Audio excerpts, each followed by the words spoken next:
I hear it almost everywhere from advisors to clients who say it's always best to delay Social Security. It's easy to trot out the 8% annual benefit increase in order to get people to delay their benefit. But be careful about absolute rules in retirement planning. While that 8% annual benefit increase to Social Security sounds great, there are many reasons to turn on your benefit before it maxes out. So today's video is going to give you those exceptions to everyone's rule for turning on Social Security. We're going to go over 4 simple reasons you need to think about turning your income on at the earliest age, at age 62. Hi, my name is Chris Sobolski, and I help people like you retire with dignity, purpose, and your eyes set on the future. Let's start with some common ground. I know I got a little antagonistic there, but I assume most of you gone online, run a Social Security analysis, or went to one of those free rubber chicken dinner presentations from a financial advisor. They probably ran a Social Security analysis that said something like, let's plug in your Social Security benefit for age 62, your full retirement age, and we can really quickly determine whether you should collect based on how long we think that you will live, right? Now, I'm not saying that those numbers aren't great. They are great. They tell you how much your total income that you'll receive if you live to a certain age, right? They give a nice break-even point and say, hey, it's best to turn on at this age, right? That's good. It's good general advice, but it's really just the start of a discussion. Those numbers should only be a starting point. They're incomplete. If that's all you're looking at, you're missing the big picture. And you could make a decision that could potentially cost you thousands of dollars in lost benefits over your retirement. So let's dive in and see the 4 reasons that it might make sense to collect Social Security at age 62 as opposed to waiting. Now, the first reason it makes sense to collect at age 62 is probably the most obvious of all the reasons. Reason number 1 to collect early is that you don't have a long life expectancy. Think about a snowball rolling down a hill. Say you start with a ball the size of your fist, right? You push it forward. Well, that ball might double in size and maybe be the size of a cantaloupe at the bottom of the hill. But now imagine we start with, say, a basketball-sized snowball. If that ball doubles in size, then we're looking at maybe a beach ball sized snowball at the bottom of the hill. It's the same thing with Social Security. The more you delay, the bigger the snowball you start with. But what if you don't know how big your hill is going to be, right? I have a client with diabetes, a pacemaker, and he's had 2 heart attacks. He understands that living to 95 isn't very likely. So if you need money today because you don't know what tomorrow might bring, turning on Social Security early can make a lot of sense. According to the numbers, most break-even points between turning Social Security on at 62 versus your full retirement age is somewhere between 79 and 82. So this is where you need to understand what your own longevity is. The likelihood of longevity. Obviously, life expectancy is something that none of us actually knows, but you can look at your health history. You can look at your family history. You can look at current health conditions and say, oh, it's likely that I'm going to live beyond age 81 or not. Now, a critic might say, well, geez, the life expectancy in the US is around 78 and medical technology is advancing. Yes, please take that into account. But also, unspent Social Security money doesn't get passed on to your family. If you think that, say, from age 65 to 90, that you get $1 million in benefits, but you die after only getting half of that, 500K, the other 500K is gone. So ask yourself, what is the money worth to me today? What is it worth to me today if I die 10 years from now, right? Now, the second reason to collect your Social Security benefit at the earliest age possible is that you want your portfolio to keep growing.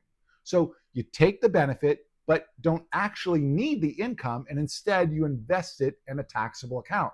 Now, before you get upset, get your pitchforks and come at me, right? Saying, who on earth would collect early and then invest it? Let's look at a couple things. First, if you're still working and earning an income at age 62 and getting a Social Security benefit, be careful because you can have your benefit reduced if you earn too much income. In 2025, if you earn more than $23,400 in income, then for every $2 above the benefit that you earn, your benefit is actually reduced by $1. So say you earn $30,000 this year, your benefit would be reduced by $3,300. You earn $6,600 over the threshold, your benefit is reduced by half that amount. So be careful. But if you have no earned income from a job and you can live off, say pensions, annuities, investment income, or maybe interest, then you can make a case for this. So hear me out. If you're collecting your benefit early, that means you're taking less from your portfolio. So by taking less from your portfolio, what those simplified Social Security analysis don't show is that now your portfolio can continue growing more. And by growing more, that means your portfolio can provide more income, or it can extend the portfolio's lifetime, right?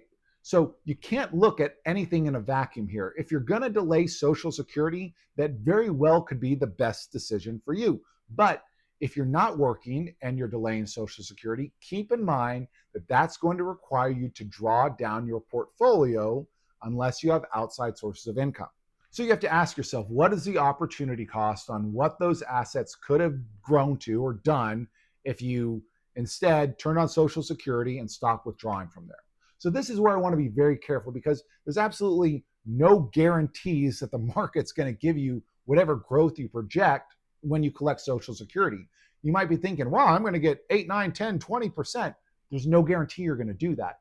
But turning on Social Security might lower your withdrawal rate and therefore give those assets more time to grow. So please consider this, because sometimes collecting early does have a positive impact on your overall portfolio that could offset any negative benefit of, say, locking in that lower Social Security benefit. Now, the third reason you should consider collecting Social Security early is that your spouse and you have a fairly significant age gap. Now, this is very specific advice for the younger spouse.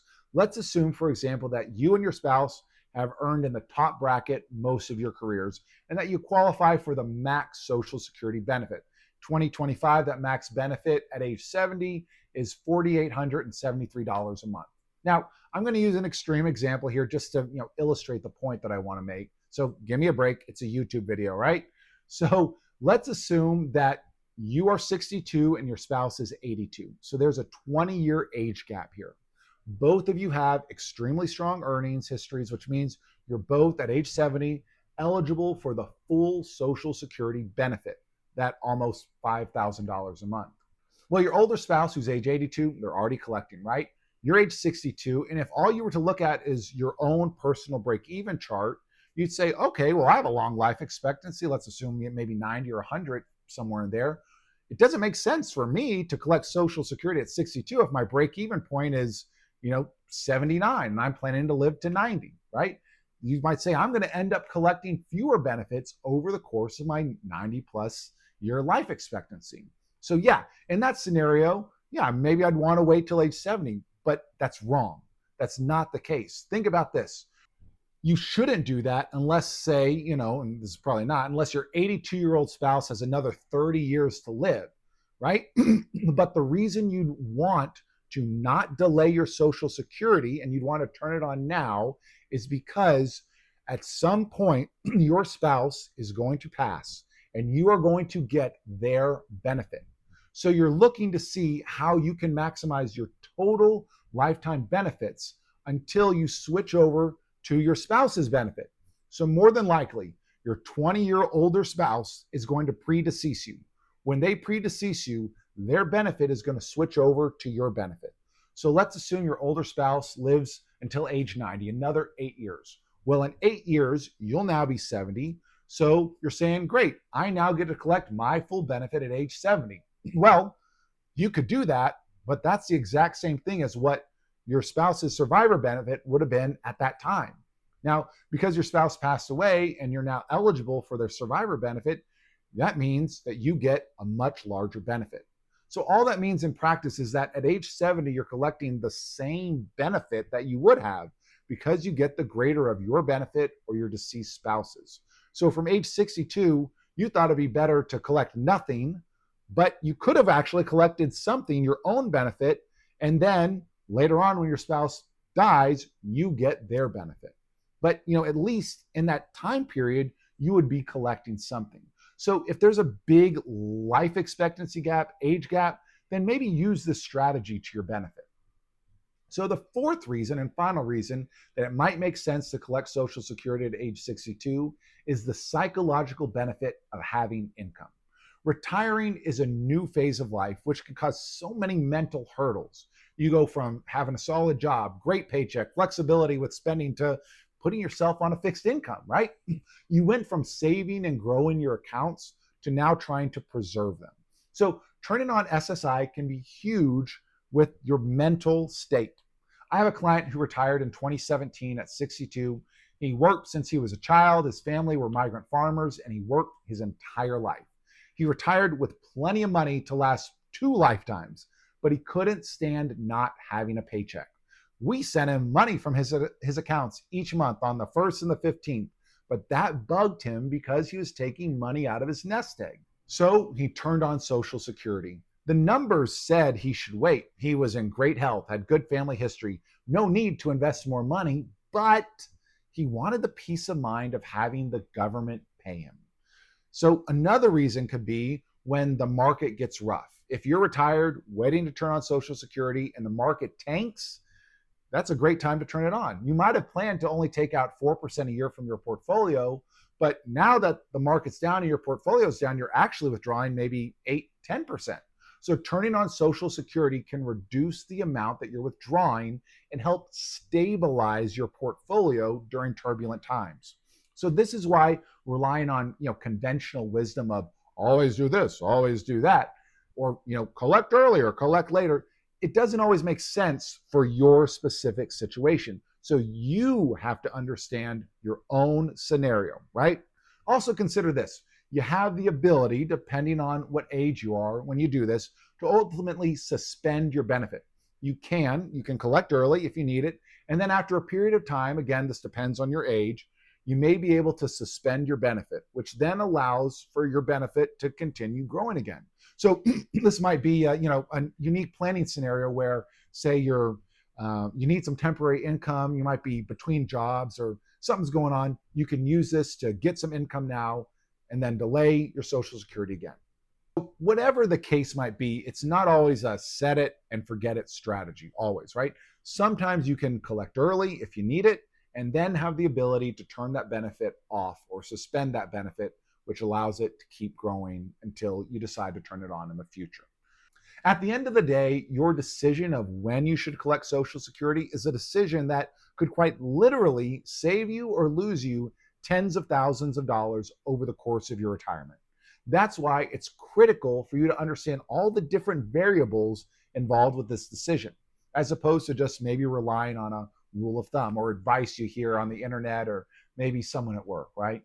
Now, I talked about a number of real life cases I've dealt with over the years. These people are probably just like you with nuanced stories. Now, if you have questions, please reach out to me via my email. It's in the description. I'd appreciate it if you dropped a like on the video or subscribe. This is a newer channel. Thank you so much for taking the time and watching this video today. Have a great day.